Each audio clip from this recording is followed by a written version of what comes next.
আমি গ্রামের মেয়ে, আমার গ্রামেই শান্তি।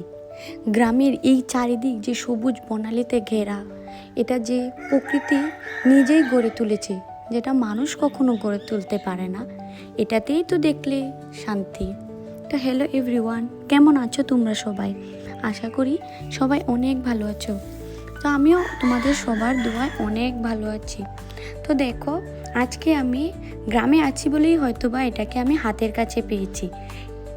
আজকে আমি তোমাদেরকে দেখাবো জংলা কচুর একটা শাক রেসিপি।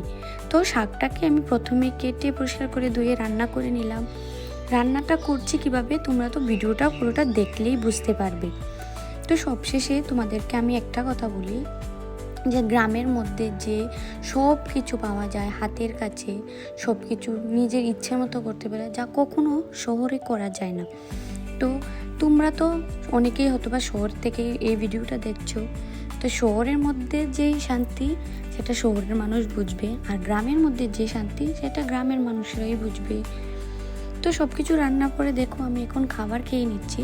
তো তোমরা যারা আমার ভিডিওটা দেখছো অবশ্যই সাবস্ক্রাইব করবে চ্যানেল।